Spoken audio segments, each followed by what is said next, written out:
कौन बनेगा नेता। नगर निगम के चुनाव पास आने वाले थे। पूरे कानपुर शहर में टिकट को लेकर मारामारी शुरू थी, लेकिन सबसे ज्यादा चर्चा में वार्ड नंबर 40 की सीट थी। वो इसलिए क्योंकि इस बार वहां की सीट महिला के लिए आरक्षित थी। अब सवाल ये था कि चुनाव लड़ेगा कौन।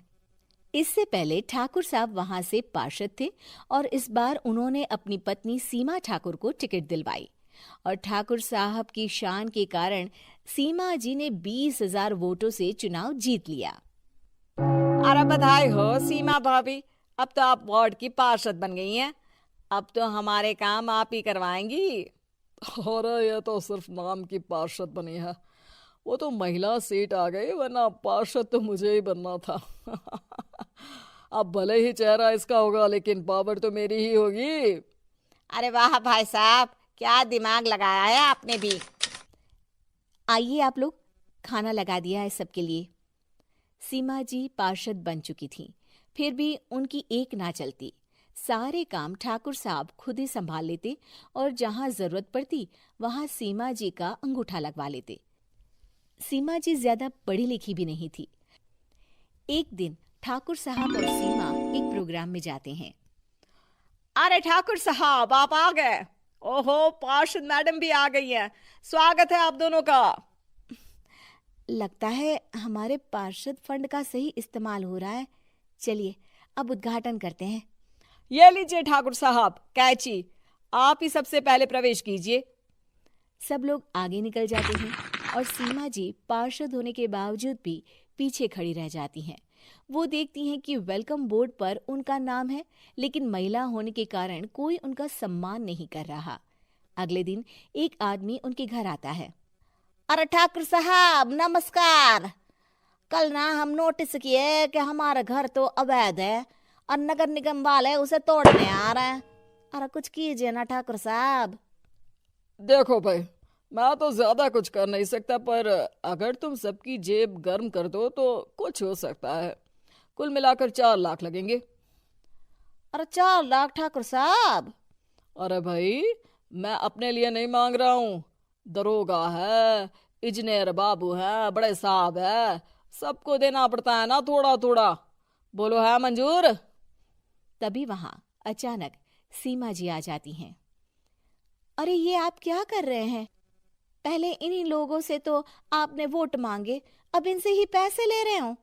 अरे चुप रहो तुम, तुम्हारा काम है सिर्फ अंगूठा लगाना, तुम वही किया करो। मुझे दूसरे काम तुम मत सिखाओ, समझी?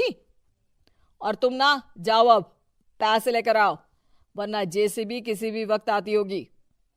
सब कुछ ऐसे ही चलते रहता है।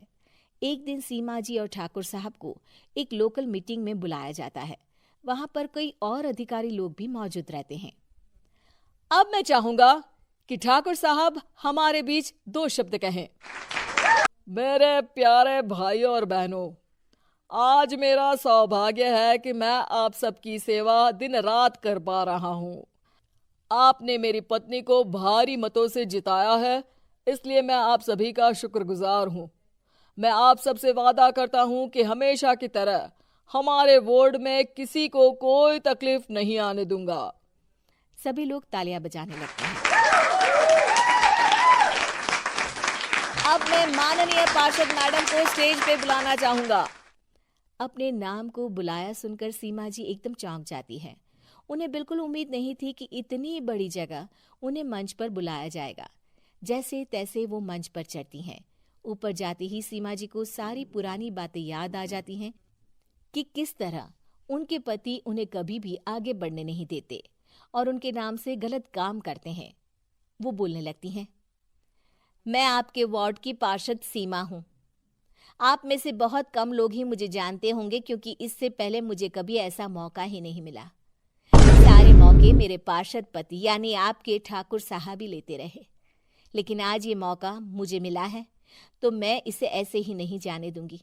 मैं आपको ये बताना चाहती हूँ कि आपके ठाकुर साहब मेरे नाम की आड़ में गैर कानूनी काम करते हैं, जिस पर अंगूठों के निशान मेरे होते थे। इसीलिए मैं अपनी गलती मानती हूँ और आज अपने पद से इस्तीफा देती हूँ, ताकि आगे से कोई गलत काम ना हो पाए। अब फैसला आप सबके हाथ में है कि आप हमें क्या सजा देना चाहते हैं। सीमा जी की बातें सुनकर ठाकुर साहब के चेहरे का रंग उड़ जाता है और वो शर्म से मुंह नीचा करके वहां से चले जाते हैं और पद से इस्तीफा देकर ही सही सीमा जी अपने आप में आत्मविश्वास महसूस करती हैं।